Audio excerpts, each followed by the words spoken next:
Hello అండి, welcome back to mom's tradition.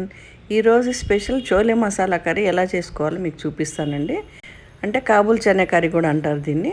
Chole curry అండి చపాతీలోకి కానీ పూరీలోకి కానీ అన్నంలోకి కానీ బాగుంటుందండి. చూడండి, రాత్రి నానబెట్టాను. మీరు పొద్దున్న నానబెట్టుకోవాలంటే ఒక 3-4 గంటలు నానితే చాలండి. చూడండి, ఫస్ట్ రాత్రి నానబెట్టినవి కుక్కర్లో వేస్తున్నాను. ఓ 1/2 కిలో ఉంటాయండి, 250 గ్రామ్స్ ఉంటాయి. అందులో 1 స్పూను ఉప్పు వేసుకొని వాటర్ పోసుకొని ఉడకబెట్టుకోవాలి. ముందుగా ఒక 3 విజిల్స్ వస్తే చాలండి, ఉడికిపోతాయి. ఎందుకంటే నాని ఉంటాయి కదా, చూడండి అట్లా ఉడికిపోవాలి. ఇప్పుడు ఒక ప్యాన్ తీసుకోనండి, స్టవ్ ముట్టించి ఒక 3 గంటల ఆయిల్ వేసుకోవాలి. దాంట్లో ఒక ఉల్లిపాయ కట్ చేసుకొని వేసుకోవాలి. ఒక 2 పచ్చిమిర్చి ఇట్లా పొడుగ్గా కట్ చేసుకొని వేసుకోవాలండి అందులోనే. ఇప్పుడు ఇది కూడా బాగా వేయించుకోవాలి. ఇవి అంతా కొంచెం వేగిన తర్వాత పసుపు ఒక 1/2 స్పూన్ పసుపు వేసేసుకోవాలి అందులోనే.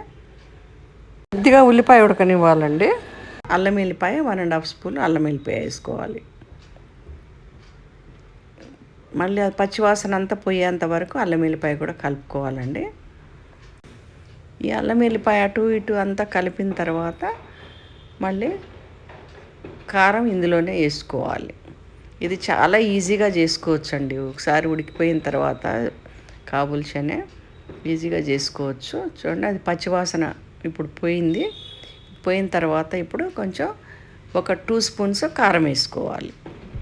మీకు ఎంత కావాలో అంత దాన్ని బట్టి చూసేసుకోండి, మీరు ఎంత తినగలుగుతారు అంత. సాల్ట్ కూడా అట్లానే మీ టేస్ట్ని బట్టి వేసుకోండి.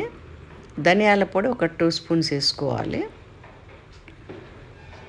ఇప్పుడు అంతా కలిపేసుకోవాలండి. మళ్ళీ అటు ఇటు కొంచెం పచ్చివాసన పోయిన తర్వాత కలుపుకున్న తర్వాత మళ్ళీ ఒక టమాటా కట్ చేసి పెట్టుకోవాలన్నమాట.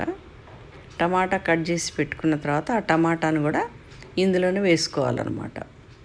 ముందుగా టమాటా వేసి అది బాగా ఉడకాలండి. టమాటా కూడా ఇట్లా మెత్తగా ఉడకాలి. కొంతమంది అయితే ఇట్లా మన గ్రైండర్లో కూడా వేసుకుని పోసుకుంటారు. నేను ఇట్లా దీంట్లో ఉడికిపోద్దని చెప్పి ఇందులోనే వేసాను. ఇప్పుడు చోలే మసాలా వేసానండి నేను. అంటే కొంచెము ధనియాలు, పట్టా, లవంగా, ఇలాచి అన్నీ కొట్టి గరం మసాలా అందులో వేసుకోవచ్చు.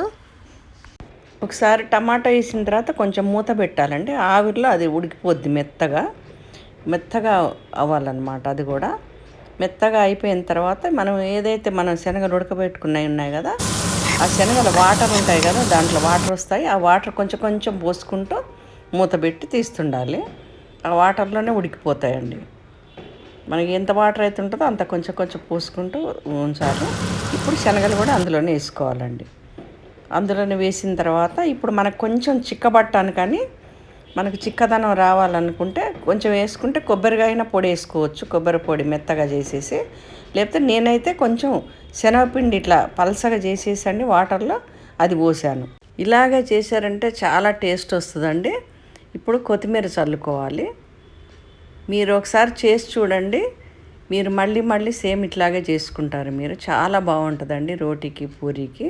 ఈ కర్రీ అండి పెద్దవాళ్ళకైనా చిన్నపిల్లలైనా చాలా ఇష్టంగా తింటారు. ఇది చాలా బలమైనది కూడా, హై ప్రోటీన్ కూడా ఉంటుందండి ఇందులో. ఇమ్యూనిటీ బూస్టింగ్ ఫుడ్ కూడా ఇది. ఈ చోలేనండి ఈవినింగ్ స్నాక్స్ లాగా కూడా చేసుకోవచ్చు, బాగుంటుంది. ఇది పూరీలోకి చేశానండి, పూరీతోటి తింటున్నాను, చాలా టేస్టీగా ఉంది. ఇవాళకి ఇంతేనండి. షేర్ చేయండి, సబ్స్క్రైబ్ చేయండి, లైక్ చేయండి.